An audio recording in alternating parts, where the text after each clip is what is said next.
पकड़ो पकड़ो पकड़ो, चोर चोर, चोर। मेरा बैग लेके भाग रहा है, पकड़ो। बाप रे, आज तो बाल वाल बच गया मैं। ही। आज तो बहुत ही बड़ी चीज हाथ लग गई।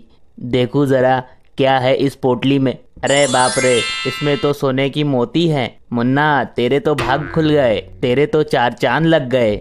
इस पोटली को साथ लेके घूमना मेरे लिए किसी खतरे से कम नहीं है। एक काम करता हूँ, इससे यही छिपा देता हूँ। इस जगह को देख के लगता नहीं है इस कबाड़ खाने में कोई आता होगा, और एक सोने की मोती को लेके बाजार जाके बेच आता हूँ। 15-20 दिन तो मजे से निकल ही जाएगा। मुन्ना एक सोने की मोती उस पोटली से निकाल के वहाँ से चला जाता है। 10-15 दिन बाद मुन्ना सारा पैसा जुआ दारू में उड़ा के फिर से वहाँ आता है जहाँ उसने सोने की मोती छिपा रखी थी। मुन्ना वहाँ आकर देखता है कि जिस कबाड़ के बॉक्स में उसने सोने की मोती छिपाई थी वो गायब है।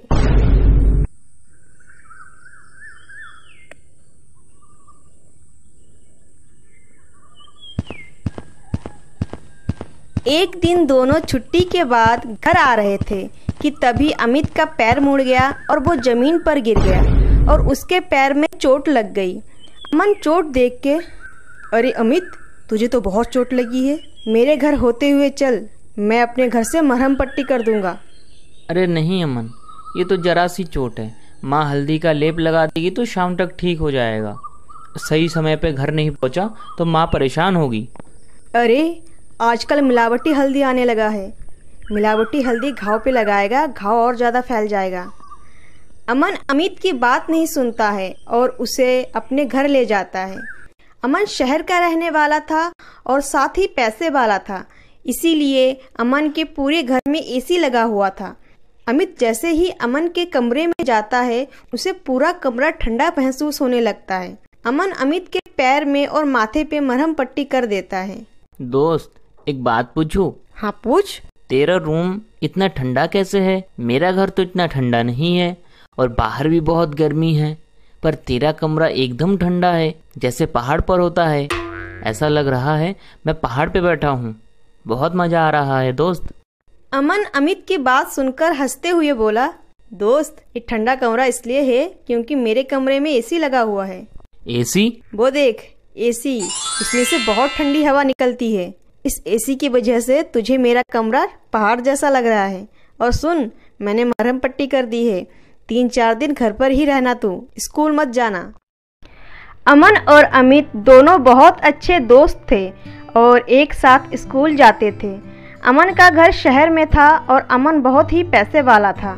वही अमित का घर गांव में था और उसके पापा एक कबाड़ी के वहाँ मुनीम का काम करते थे और अमित की माँ दूसरे के कपड़े प्रेस करके थोड़े बहुत पैसे जोड़ती थी। अमित अपनी मरहम पट्टी करके घर आता है और पूरे रास्ते सोचते हुए आता है कि काश उसके घर भी एसी लगी हुई होती। देख लालू, तेरे इस पुराने कबाड़ एसी का वजन 10 किलो हुआ है। 15 रुपए के हिसाब से 150 रुपए हो रहे हैं, तो ये लो 150 रुपए। अरे मोहन, 7 बज गया, चल जा, घर चला जा। और कितनी देर रुकेगा?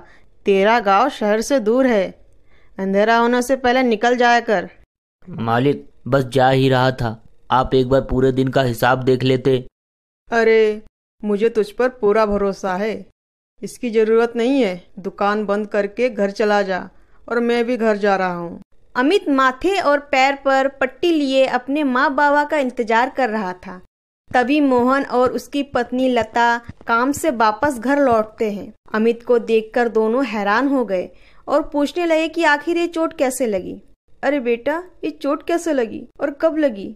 अमित अपने साथ हुई घटना और अमन के द्वारा किए गए मदद को अपने माँ बाबा से बोलता है।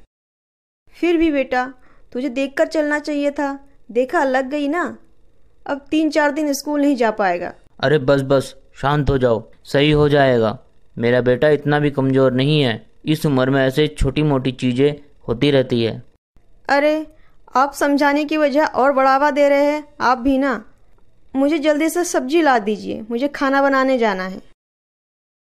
सुबह होते ही मोहन काम पे चला जाता है और अमित को चोट लगने की वजह से वह स्कूल नहीं जा पाता। इसीलिए लता घर पर ही रह के दूसरे के कपड़े इस्त्री करती है। अमित की माँ कपड़े इस्त्री कर रही तभी अमित बोलने लगता है, माँ, हमारे घर एसी क्यों नहीं लगाया?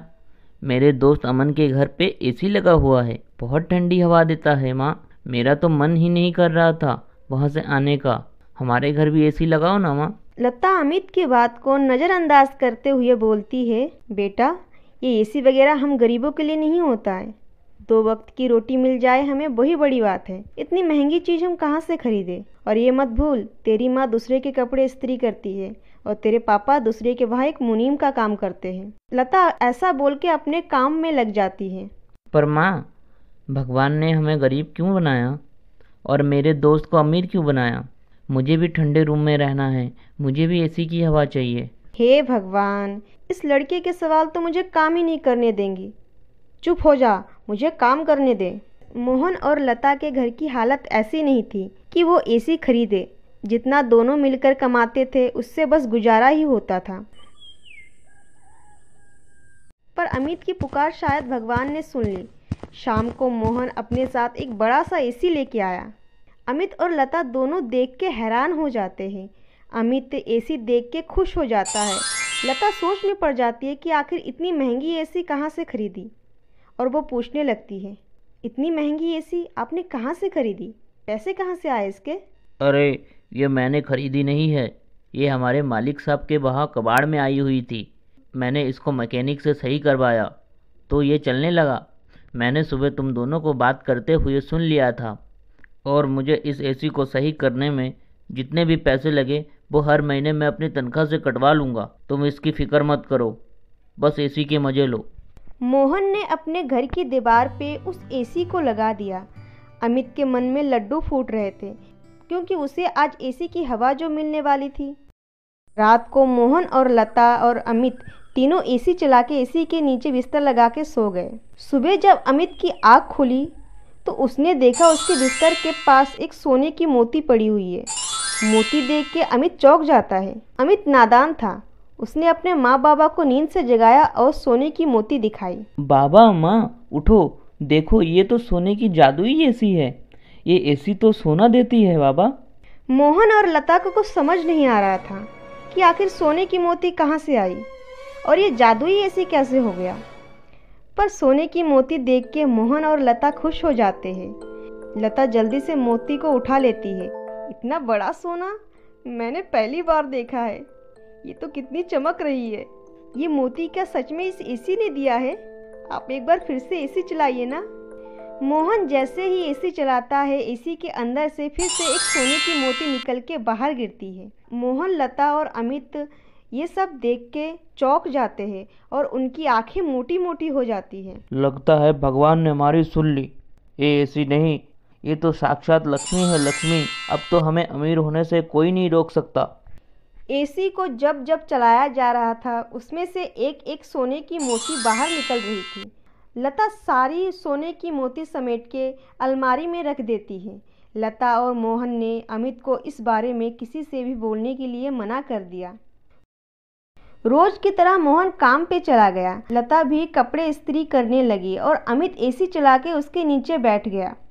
मोहन रोज की तरह अपना काम कर रहा था और उसका मालिक ब्रिजलाल पास बैठे अखबार पढ़ने लगा।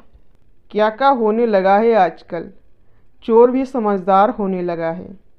क्या हुआ मालिक, ऐसा क्या लिखा है अखबार में? अरे पूछो मत, अखबार में आया है एक चोर ने शहर के बहुत बड़े सोनार की दुकान से सोने की मोती चुरा के कहीं छिपा के रख दिया। चोर अपना बचाव करने के लिए एक ही रट लगाए हुए हैं कि मैंने सोना एसी के अंदर रखा है, मैंने सोना एसी के अंदर रखा है।